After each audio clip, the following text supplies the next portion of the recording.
Welcome back to the Spector Creative channel. I'm your host, Scot Toy Guru Neitlich, and per this image here, I was brand manager of Mattel's Masters of the Universe Classics line for about 10 years, having the absolute privilege to bring some of the coolest He-Man toys ever to collectors.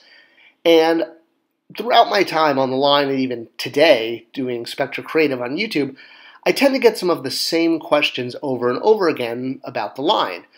It's like, why can't Masters of the Universe Classics have been made at retail? Or why did we not make fat He-Man action figures?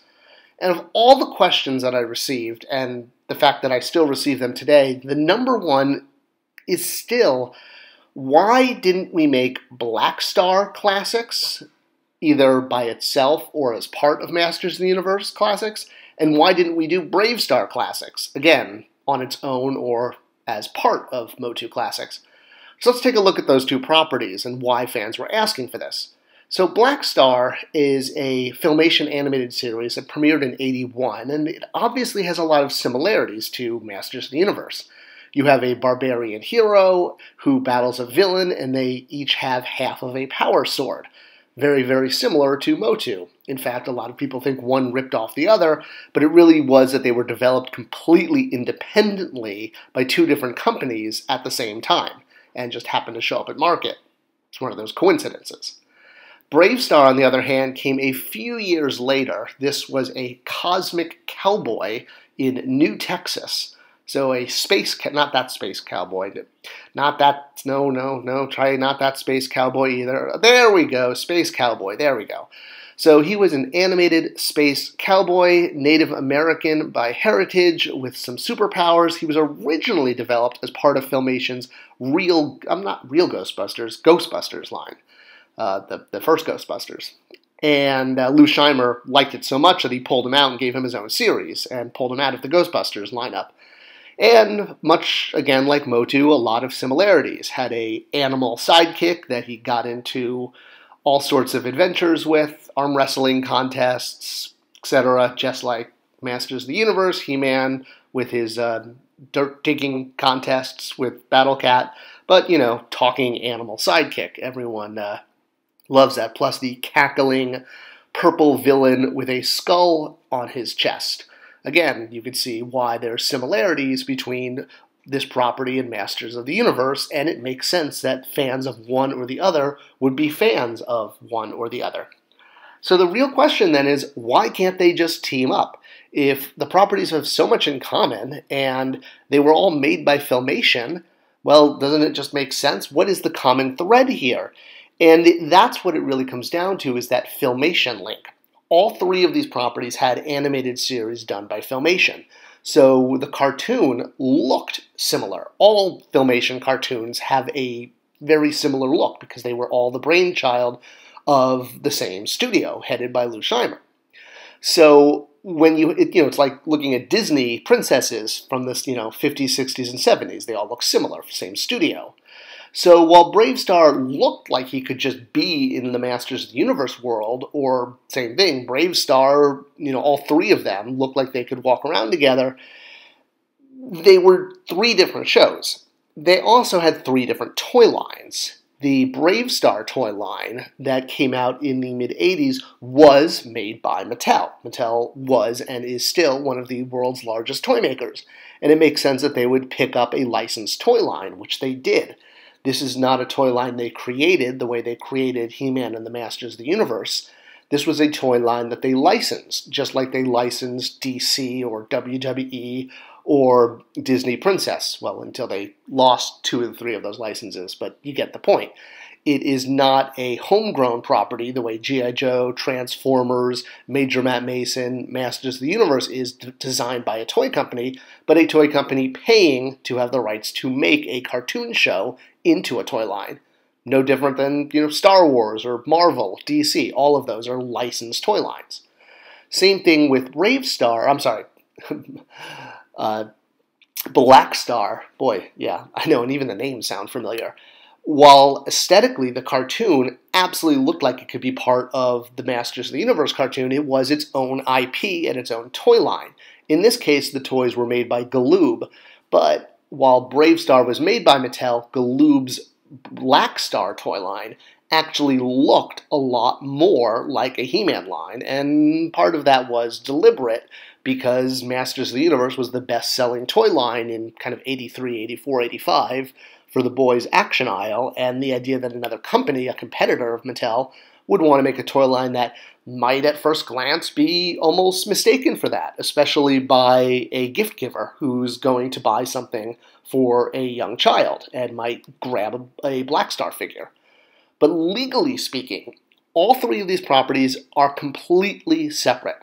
While they had toy lines and they all had animated series, they're not the same property, they're not owned by the same people. And I would get this question over and over again. I'm not saying I wanted my head to explode, but I kind of did.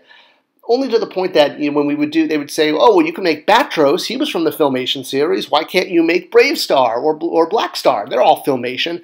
It doesn't work that way. You can't just, if you have the license to make one cartoon show into an action figure line, it doesn't mean you suddenly have the rights to make every cartoon show this studio has ever made. There are master agreements, and there's definitely some confusion in the fact that Mattel did make Bravestarr action figures back in the day, but they licensed it, just like they licensed Clash of the Titans and other 80s properties that they didn't own but made figures of. And yes, there were He-Man Masters of the Universe figures that did look like they could be Bravestarr characters and vice versa. But again, this doesn't mean that you just have this blanket agreement. Just because you have the rights to Filmation Masters of the Universe characters does not give any company rights to other properties that this studio owns and or worked on. While the animation style, because they, again, were all Filmation, they look similar, they look like they're part of the same world, it doesn't mean that they are.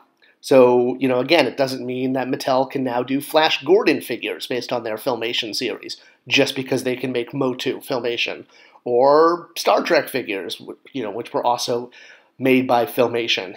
You don't get this blanket agreement that every property, poor Gilligan's Planet out there, and wow, yeah, they got stuck on a planet after being stuck on an island. I always felt bad for them on that one. All of these properties that were Filmation, they don't come in a bucket agreement just because you make one of them. And again, when you're looking at the toy lines, they absolutely looked similar.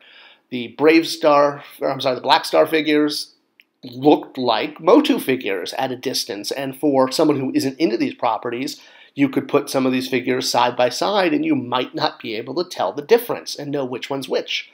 But this is the same with other 80s properties. Things like Silverhawks also have that, muscular body and action feature that was prevalent in Masters of the Universe. Or, Crystar and the Crystal Warriors. Same thing. All of these properties looked similar because He-Man was so popular that other toy companies were imitating it in the hope of garnering some of those sales.